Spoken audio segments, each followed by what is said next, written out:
Quando nós comentamos a questão de viver castidade, pobreza, humildade,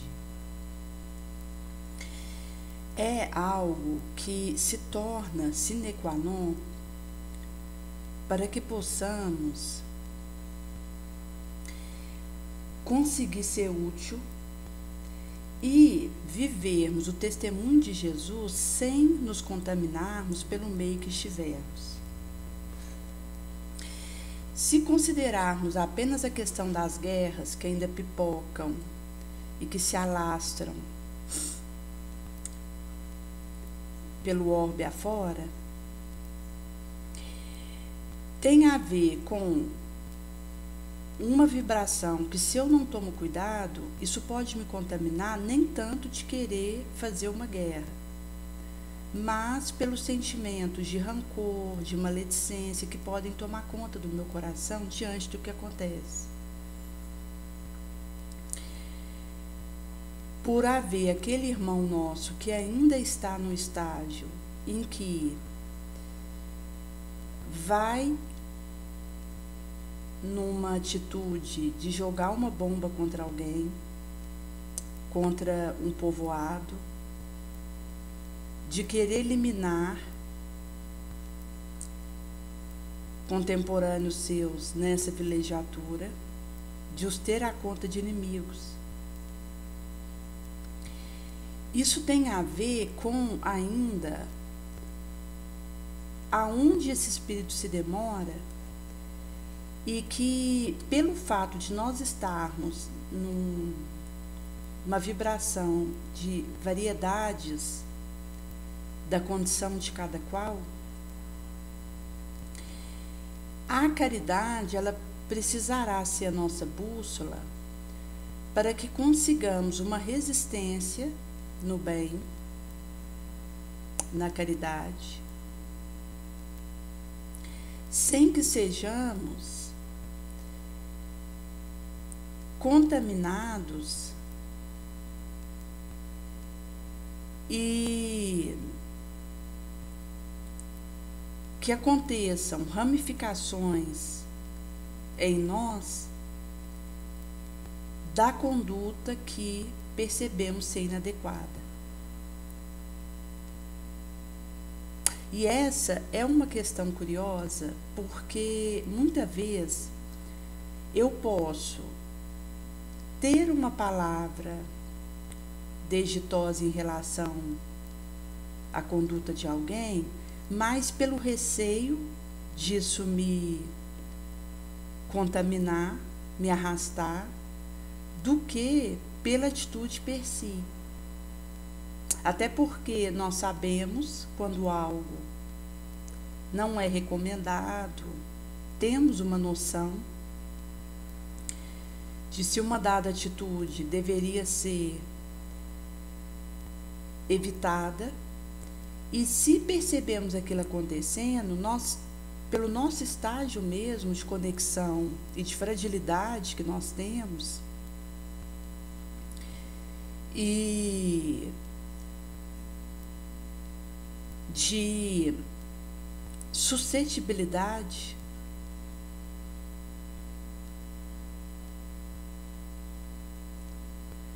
essa fraqueza nossa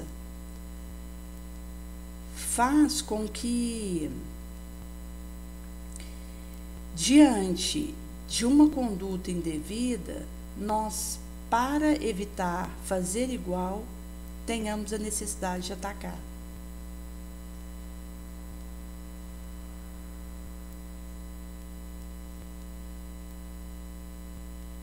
E que passa realmente ainda pela nossa incipiência, a nossa falta de estabilidade moral e de internalização das lições do Cristo. Porque quando uma dada lição do Cristo foi assimilada por mim, quando eu conseguir realmente internalizar isso e tornar isso parte do meu comportamento normal, porque internalizar algo é tornar aquilo parte do meu comportamento normal. Inclusive, nós temos que ter cuidado. Espontaneidade vem depois da disciplina. A disciplina continuará vindo antes da espontaneidade. No meu pensar, no meu falar, no meu agir, a disciplina precisa estar na base, porque é o comando que eu tenho sobre mim, a vitória sobre mim. Mas, quando Jesus nos alerta a necessidade de internalizar aquilo que Ele nos traz, é o absorver isso de tal forma que isso entra no sansaro do meu comportamento normal, que continuará precisando de disciplina, de autodoma, de autocomando, mas que já areou uma condição em que fica mais fácil para mim viver o que Jesus me pede, por ter se tornado parte do meu normal. E isso é uma conquista, mesmo porque é uma porta estreita, um caminho de subida, e que eu vou precisar insistir nas repetições da vivência desses postulados do Cristo para que eu consiga ir fazendo essa absorção mais concreta. E a nossa tendência a atacar uns aos outros, seja com pensamento, seja com palavras, seja com ação, diz da nossa dificuldade de internalizar as lições sublimes. Porque quando realmente eu internalizo, isso se torna o meu normal, eu não preciso atacar para me defender. Daí, eu não preciso caluniar alguém que joga uma bomba para que eu não me sinta cúmplice daquilo. Eu posso, com a minha oração, ajudar a situação, com a minha tolerância, com a minha clemência. Naturalmente que uma ação ativa no bem, que não é ofensiva, mas uma defensiva, em que ao mesmo tempo que eu estou me defendendo, eu estou preparando recursos e fazendo isso acontecer para minorar aquela situação. Que aí não é contra quem faz, é contra o que está acontecendo, onde coletividades estão sendo dizimadas, seja o pão que elas comem, a água que elas bebem, a doença que as acomete, devido a um armamento de guerra que possa acontecer. E conforme vai dizer por André Luiz em Os Mensageiros, nós somos chamados a defender a nossa cooperação na obra do Senhor, que não adentra usar seja o que for, mesmo que eu esteja me sentindo ameaçada por aquela situação, mesmo que aquilo me bofeteie, mesmo que eu saia ferida.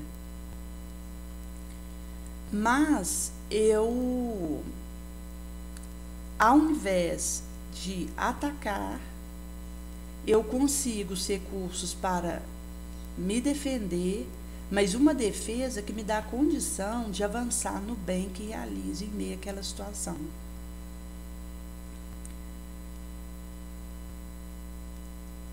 E essa é uma questão delicada, porque como nós estamos interligados energeticamente, nós estamos constantemente tentando uns aos outros e provocando uns aos outros e atacando uns aos outros.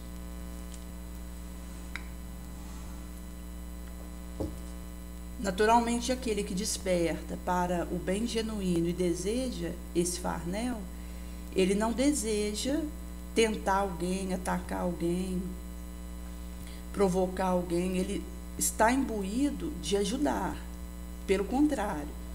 Mas, enquanto coletividade, nós ainda nos demoramos em vibrações onde uns fazem isso com os outros. Por isso que, seja encarnado ou desencarnado, nós nos encontramos em situações onde sempre nós nos sentiremos tentados por alguém, por uma situação, ou mesmo pressionados, ameaçados, inclusive naquilo que nós nos propusemos a viver. Porque nós estamos em regime de conexão energética, onde o que um faz pode chegar em mim como um sopapo, um golpe desapiedado, um fel em brasa. Por isso que, quando Jesus nos convoca a entrar de novo na arena reencarnacional e a reencontrar desafetos do passado, ele nos chama a uma resistência no bem, para que possam ser dirimidas e dissolvidas os resquícios dos males recíprocos que outrora houvéramos praticado e possamos ascender moralmente.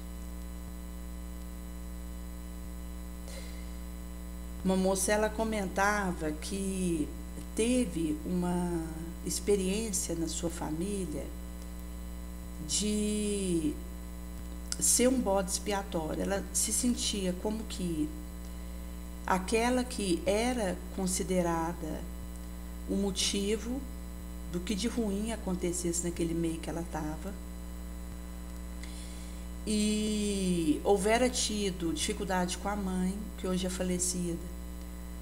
Houvera tido dificuldade com a irmã, que era uma irmã e um irmão que ela tem. E mesmo os outros ali que conviviam com ela naquele ambiente, ela percebia uma alteração importante na convivência, onde ela se sentia golpeada. E,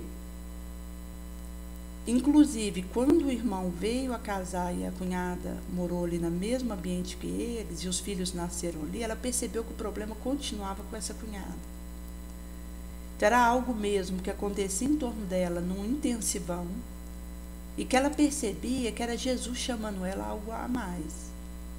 Porque com tantas dificuldades dentro de uma mesma casa, considerando o conjunto dos que estavam ali convivendo com ela, isso era um alerta de que ela estava em experiências derradeiras, que ela precisava solver pelo bem genuíno a resistência caridosa para se liberar daquilo e poder assumir aquilo que pudesse ajudá-la a avançar ainda mais, que é o trabalho com Jesus. E ela conta que, ao longo dos anos em que ela ficava vivendo essa experiência, o embate era tão violento para ela, que ela foi tendo alterações energéticas importantes. E houvera experimentado uma anemia severa, até por uma perda sanguínea anômala que ela tinha. E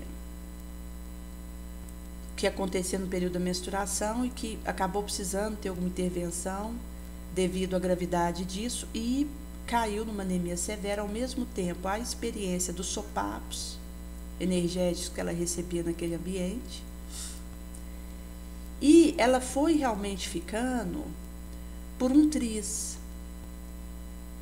de enlouquecer, de não dar conta mesmo da pressão que recaía sobre ela, porque é como se todos que houveram combinado a entrar naquela arena reencarnacional com ela trouxessem alguma dificuldade grave com ela. E considerando os que estavam entre quatro paredes com ela. E acabou que, até pela questão da situação do coletivo que vinha na sua direção ali entre aquelas quatro paredes, ela percebia que estava difícil puxar o fio da meada para dar resposta de perdão, do bem, sem solução de continuidade, e seguir. porque a sua harmonia orgânica estava esvanecendo. Ela estava entrando numa conjuntura onde quase enlouquecia e já estava com um transtorno mental agravado. Inclusive, houveram um período, depois que houver o falecimento ali dos seus pais, em que os que moravam ali junto com ela e estavam ali entre quatro paredes, quando outros já houveram saído para casar, e dos que estavam ali no acidente de carro, eles vieram a falecer. E ficou ela e o irmão, dos que moravam ali naquele ambiente.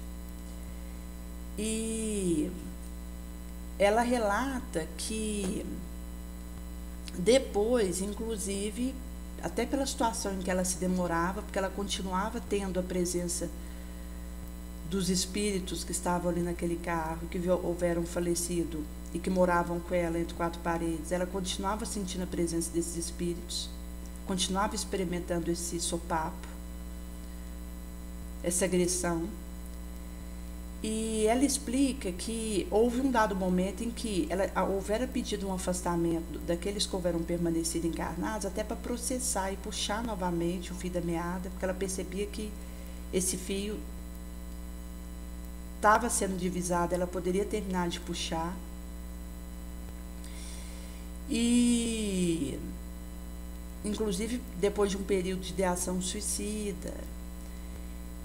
E por isso ela pediu ali uma suspensão da convivência para ela conseguir fazer essa fermentação básica. E como foi mal entendido por esses que já houveram crescido com ela nessa condição, ora relatado, ela houvera enviado um e-mail onde usou um palavrólio desnecessário, infeliz, para tentar fazer o afastamento acontecer, para que nem ela puxando esse fio da meada, ela pudesse ter como ajudá-los, tanto os que ficaram quanto os que foram. E ela precisava desse afastamento para poder puxar esse fio da meada e ter condição de tirar algo de dentro de si, que na verdade venha de Jesus, para auxiliar os que foram e os que ficaram. E como não era acolhido e acatado pelos que ficaram, inclusive pelos que foram, porque ela sentia a presença espiritual dos que foram ali com ela, na continuidade daquela situação de linchamento energético que ela experimentava, e aqueles que ficaram da mesma forma, que se manifestavam em não acatar aquilo que ela precisava. Aí ela houver escrito esse e-mail para tentar fazer esse afastamento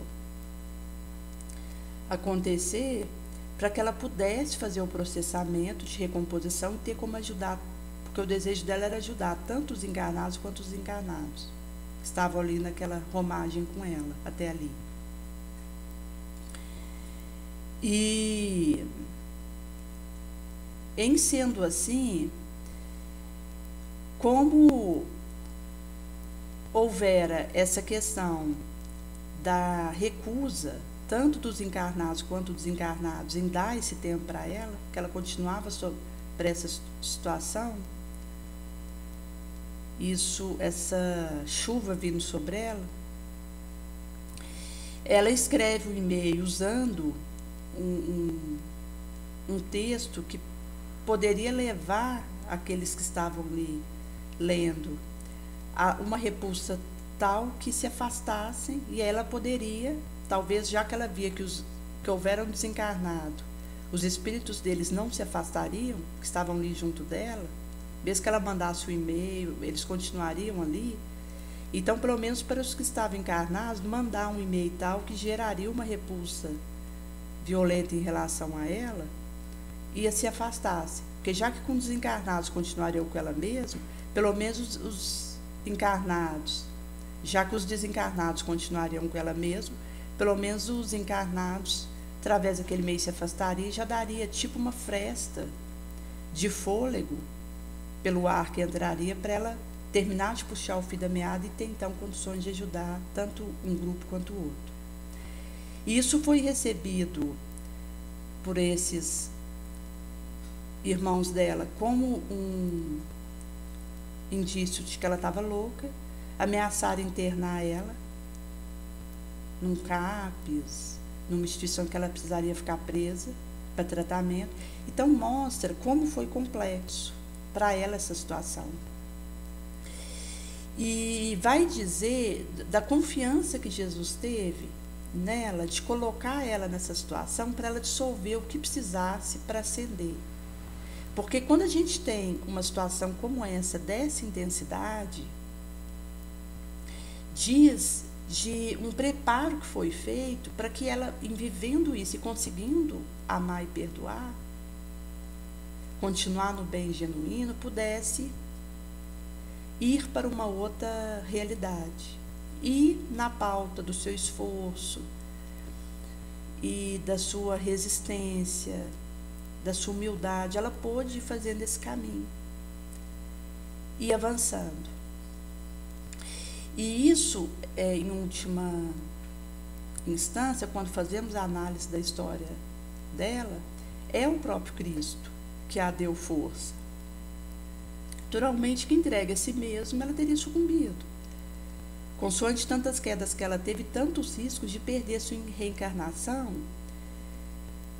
até por uma anomalia orgânica irreversível que ela pudesse entrar, e cerebral, neuronal, onde os danos irreversíveis não permitiriam a ela poder, ainda nessa encarnação, usar tudo que ela houvera vivido para ajudar outros. E então a gente vê claramente como Jesus, ele aguenta conosco ontem, aguentou até aqui conosco, aguenta conosco hoje e aguentará conosco amanhã, porque ele é fiel.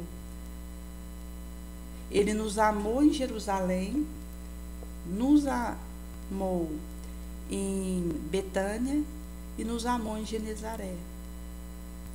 Ou seja, Jesus é a presença na nossa vida que, pela sua fidelidade mesmo, ele vai nos capacitando, e também Jesus, ele avaliza a nossa encarnação, porque ele sabe que nós precisamos dissolver situações graves para avançar, para sair desse ioiô ping-pônico de reencarnação dolorosa de baixo nível, que vai e volta, vai e volta, vai e volta e não liberta.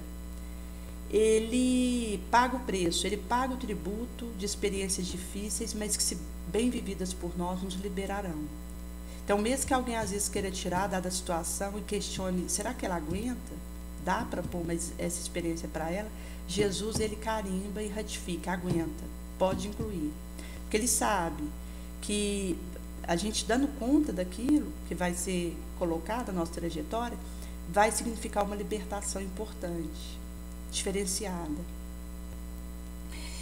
E nesse sentido vai acontecer de nós podermos então usar aquilo que nós vivemos, não vai ser só uma liberação pela liberação, mas uma liberação que nos dá esse carimbo do passaporte para usarmos tudo que tivermos vivido até ali para ajudar a outrem. Igual essa moça, de poder usar o que ela havia experimentado para ajudar aquele que precisa, seja com a sua experiência, com aquilo que ela houver amealhado de força, e pôr isso na roda da ação nobre. Porque a palavra de Jesus, ela vai nos fazer refletir, reformar e redimir, e retifica a nossa sombra. E Jesus também, ele vai realizando um despertamento nosso psíquico para a atitude que devamos tomar.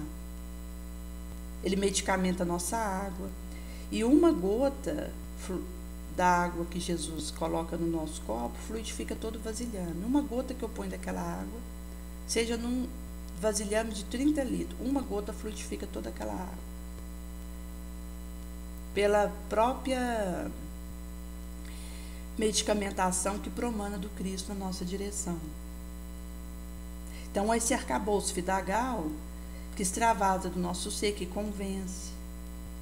E quando nós falamos a questão das nossas convivências aqui, diz também de estraçalho, de filtros básicos. Porque quando eu estou muito tempo convivendo com uma pessoa em que já há alguma dificuldade, que nós trazemos de coisas a resolver, pode ser que com o tempo os nossos filtros básicos vão sendo diluídos, estraçalhados. E a gente perde a noção do que fala para o outro, do que pensa do outro, de como trata o outro. Isso tudo vai adentrando e nos enfraquecendo moralmente. Também a dor superlativa que isso leva e a suscetibilidade que vai atravessar o pórtico do além. A traição da memória, a ingratidão. Então, a misericórdia divina, ela faz fresta na moralidade dos envolvidos para que nós possamos avançar no bem genuíno, no perdão, na boa indiferença. Então, Jesus ele vai nos dando a capacidade de fortalecer, e caso tenhamos perdido, de retomar o atributo de analisar um pensamento que eu tenho, uma palavra que eu falo, uma atitude que eu faço. A roda da nossa gratidão oferece para o Senhor esse buquê de flor via uma ginástica para passar na porta estreita. Porque Jesus houvera dito, olha, vocês terão contato com a verdade, vocês conhecerão a verdade, mas vocês só serão libertados pela verdade se vocês derem conta de vivê-la. Então, essa coerência, essa ética alinhada com a moral de Jesus. E a caridade em ação, ela é tão tremenda, tão potente, tão poderosa, que ela nos transubstancia para melhor. Pagamos o tributo que for, na condição que for, sob a pressão que for, para seguir com Cristo. Por isso que ele nos colocará em contato com energias sublimes que precisaremos usar para auxiliar outrem, senão seria cair no relapso, na omissão. E seremos responsabilizados não só pelo bem que deixamos de fazer, mas pelo mal que pipoca pelo bem que não fizemos. Daí, eu poderia fazer um tal bem e não fiz. Beleza, isso entra no meu cômputo moral, de uma omissão. Mas, por esse bem que eu deixei de fazer, muitos males encontram espaço para acontecer. Eu vou ser responsabilizada por cada um, porque adveio da minha omissão. Por isso é sério o caminho com Jesus. Por isso é uma porta difícil. Conforme Jesus, sempre tão honesto e sempre tão transparente conosco, já nos deixara bem claro: o caminho é estreito, a porta larga é a da perdição. Quem quiser vir até mim vai precisar renunciar a si mesmo, tomar sua cruz e me seguir. E aqui nós retornamos à nossa fala inicial de castidade, pobreza e humildade, porque a renúncia, ela é um movimento onde eu vivo pobreza, vivo humildade e vivo castidade. Se eu não consigo fazer essa tríade como parte do meu comportamento, eu não estarei vivendo uma abnegação ativa.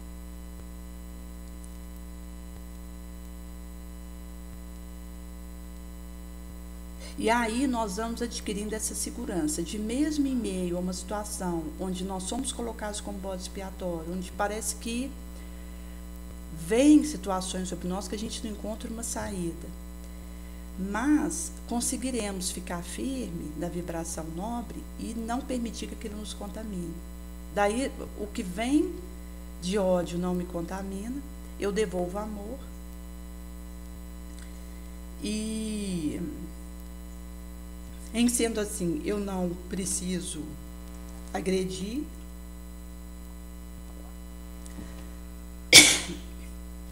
para que isso aconteça, mas eu consigo, numa defensiva vigilante, continuar fermentando o amor, mesmo diante do ódio que eu recebo, para ofertar isso para o outro.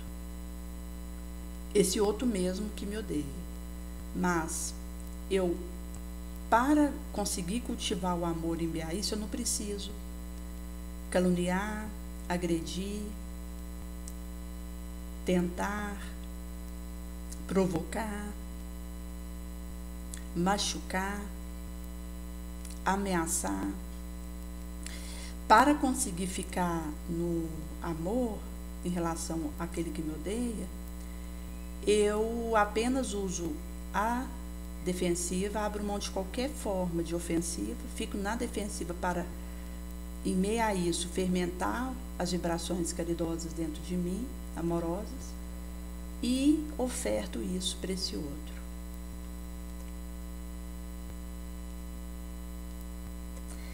E nós vivemos uma situação de apego mesmo. Estou falando nós enquanto coletividade, a começar por mim como espírito inferior que sou.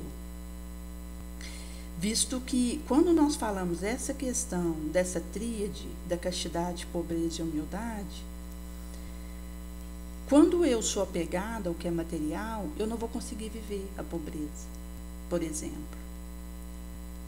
E quando eu tenho um apego, por exemplo, ao meu corpo, vai me levar ao medo de perder alguma coisa em mim que eu acho que é valor na visão do materialismo. E me leva e me convence de que se eu não realçar aquele físico, valorizar, destacar e melhorar aquela aparência pela aparência, que é matéria pela matéria, eu vou perder. Então veja que é toda uma circuitaria grey que advém do apego.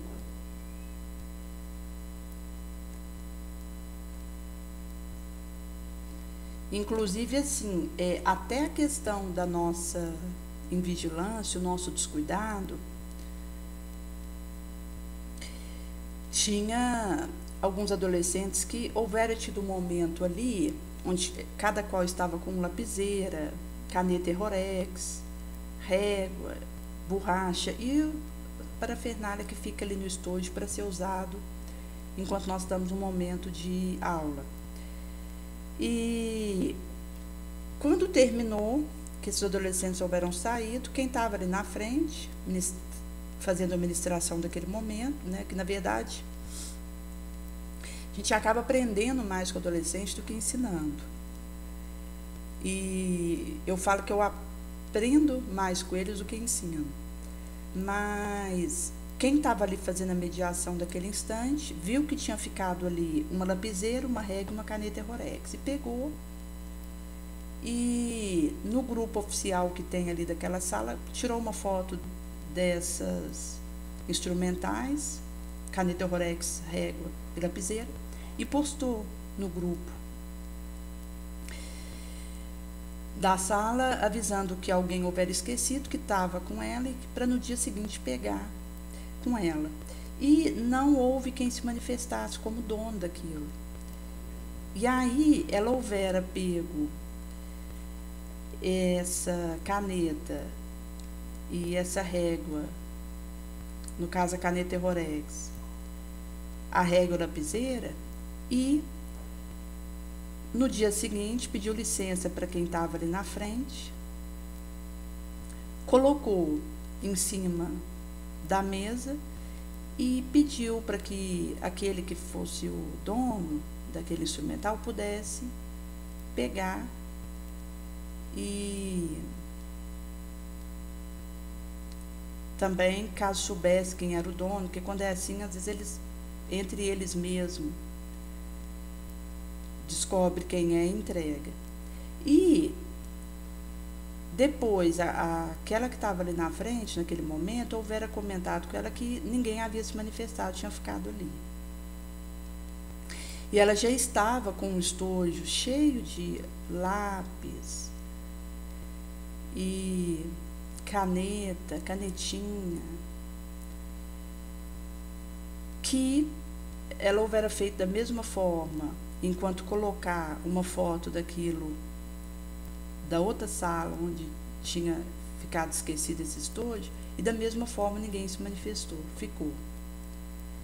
E é curioso porque quando nós temos esse relapso moral, isso acaba também se manifestando com coisas mínimas, que mostra também essa questão, porque ao mesmo tempo que nós apegamos ao que é material e que nos impede de elevar, de espiritualizar, nós temos um relapso tal com aquilo que realmente importa, que é a essência, que isso se expressa em algo que eu precisaria estar atento para guardar no estojo de levar.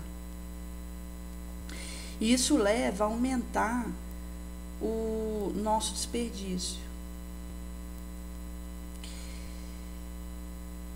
No Brasil, nós temos uma taxa de desperdício em torno de 30%. E quanto mais desperdício, mais lixo produzimos. Enquanto que em determinados países do mundo, essa taxa vai a 2%, a 3%. E mostra que a questão de vigilância moral, ela também nos ajuda a lidar melhor com aquilo que nós movimentamos aqui, em que não é o material que me domina, é o espírito que tem ascendência sobre mim e por isso consegue usar o material da forma correta, com a destinação correta. O mínimo de desperdício, o máximo de aproveitação nobre. E quando teve a multiplicação dos 5 pães e 2 peixinhos,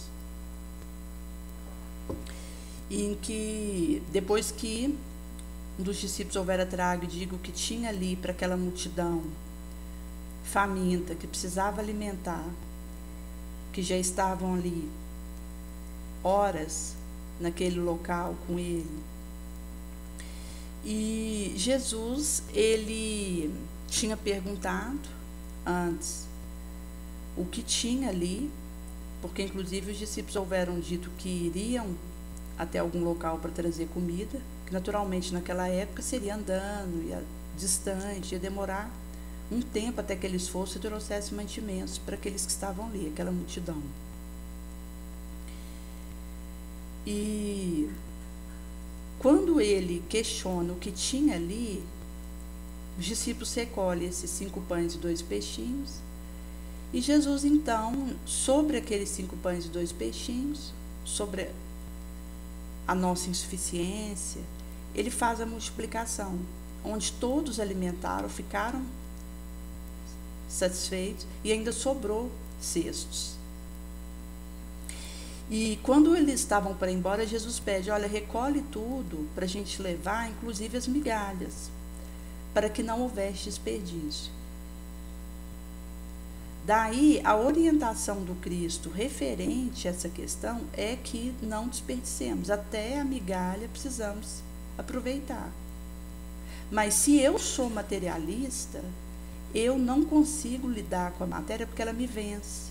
Eu acabo caindo no relapso em relação àquilo que eu preciso fazer, no apego ou no desperdício.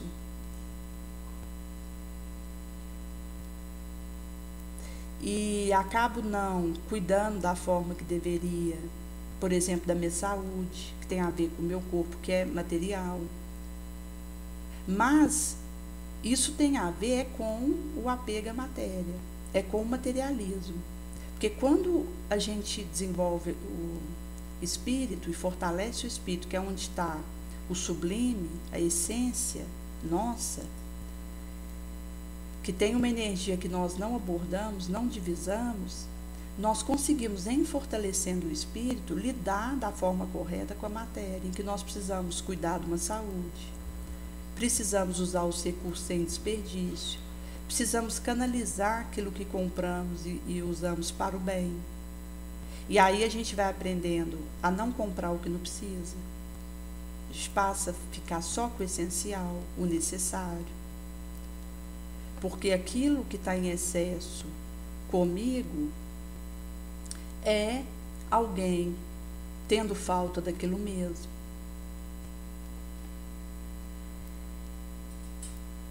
Em sendo assim, isso acaba também nos banhando como um todo. Se falarmos, por exemplo, a questão da humildade, nós temos dificuldade em viver a simplicidade, a essência. Se nós considerarmos, às vezes, discursos em que cada qual tenta fazer uma costura de elogios diferenciados, seja da sua rua, do seu cidade, do seu estado, do seu país e por aí vai, em que usa recortes para tentar exaltar o grupo em que participa de alguma forma, mostra a nossa dificuldade em ser humilde.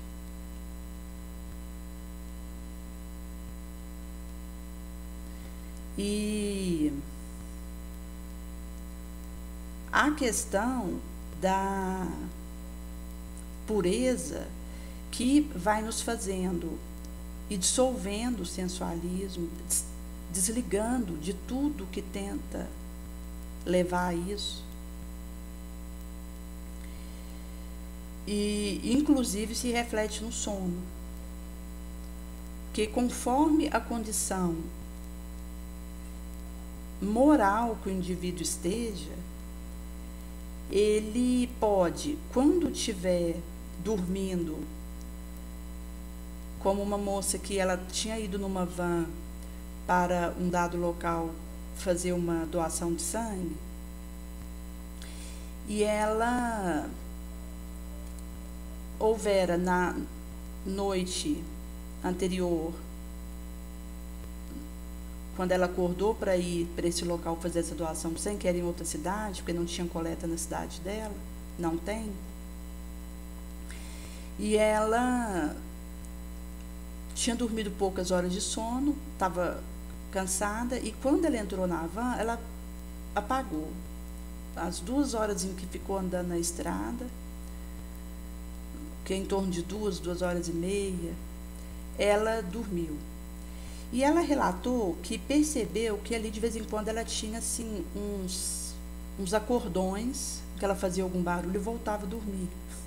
Que não seria propriamente dito um ronco, mas são acordões mesmo, onde ela assustava assim rápido e voltava a dormir.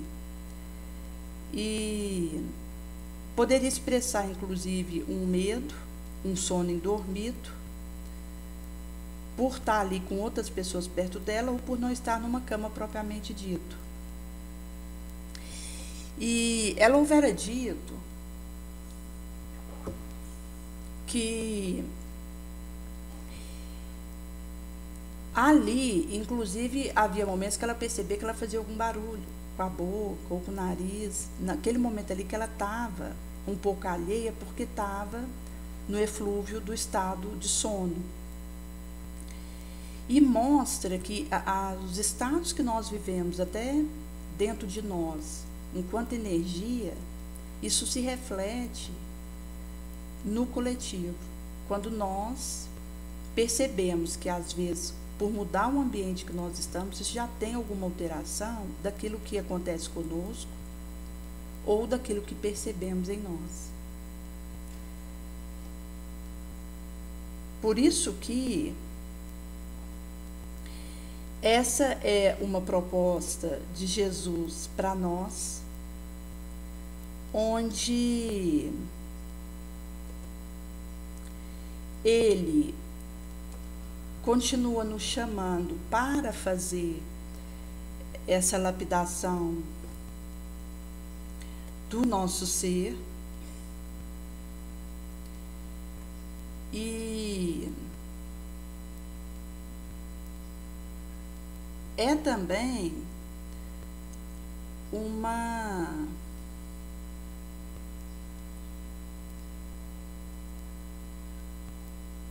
graça que ele nos confere e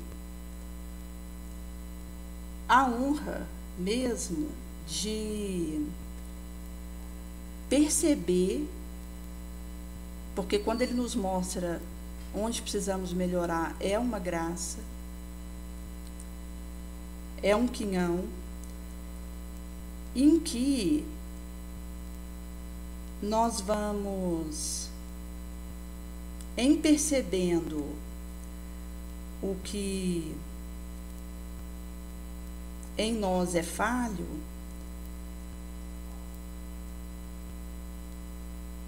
e que em nós é insuficiência, o caminho para fortalecer uma vibração elevada. Por isso que no caso da pureza per si, conforme comentáramos, não basta ter a aparência da pureza, é preciso, acima de tudo, conforme fala no Evangelho segundo o Espiritismo, capítulo 8, tópico 10, não bastará ter a aparência pura. Precisaremos, acima de tudo, ter a pureza no coração, que, conforme faláramos, é aquela que nós internalizamos, que nós conseguimos internalizar e se tornou parte do nosso comportamento normal.